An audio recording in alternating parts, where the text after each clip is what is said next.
We're coming up on Valentine's Day, and if you don't have a boo or your boo is acting stupid, watch this video and share it with your friends. So, the only reason your love life sucks right now, and it's a bit in the shitter, is only because your self-concept's in the shitter. Now, if you've never heard this fancy terminology before, I'm going to tell you exactly what that means. A self-concept is something that we are all born with when we are here on planet Earth. And we're all born with almost like a neutral self-concept is what I want you to think of it. It's almost like we're born with this baseline of 0. And depending on our background, our race, our religion, the presence or absence of parents, our socioeconomic status, how men or women have hurt us, lied to us, done whatever weird things, the self-concept either gets built in a positive direction or a negative direction. It's kind of like this. Think of it this way. If someone's born into a billionaire family and they're a trust fund kid, it's easy for them to have good beliefs around money. But I'm just going to use a very quintessential example. Sometimes people who are good with money suck in love. And that's because money doesn't solve all problems. It only solves money problems. And so a kid could grow up having the best beliefs about money, but they saw their parents fight every day. They saw their mom or dad maybe be abusive to one another. And they therefore end up attracting shit situations that mirror that. So what I want you to think of right now is I want you to almost do like a belief audit over the shitty people that you have dated in your life. How do they treat you? How do they make you feel? Or the experiences that you had with these individuals? And it doesn't have to be that you dated shitty people, but it's like, obviously you're here, you're coming up on Valentine's Day, love isn't going the way that you want, you're not attracting maybe the types of people that you want. I'm going to teach you how scientifically to get to the bottom of it. So we want to do an inventory. I almost want you to draw a diagram with like 3, 4, 5 stick figures, depending on how many X's you have. And I want you to write underneath those stick figures their names and how they made you feel. And I want you to add onto that list, what did you feel was missing from the relationship? So some of the ways you may have felt for John, Jacob, Jingleheimer, and Schmidt was like abandoned. Not good enough, not worthy, like men are jerks, like women are assholes. I don't know what it may be. And then what you really wanted from those people was more commitment, more care, more time, more connection, more energy. You're tired of being the person who gives your whole heart to a situation, who loves more, cares more, gives more of a shit, and the opposite person just doesn't seem to be on your level.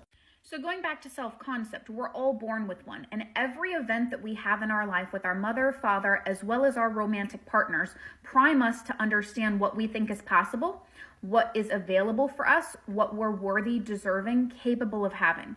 And those myriad of different beliefs shape the type of partners we then attract into our lives. So it's not about who's the most worthy. I can think of 10 people off the top of my head that are not worthy of certain things, but they have it. And that's because they have subsequent beliefs that allow that experience to be facilitated. There are so many people I can think of off the top of my head that may not deserve the type of money that they have, but they still have that because they have a myriad, a compilation of different beliefs that support that happening.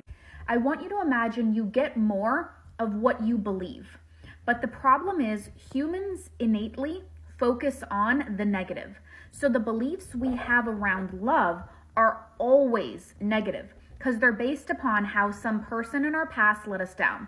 They're based upon how we gave more of a shit in the situation and why they couldn't.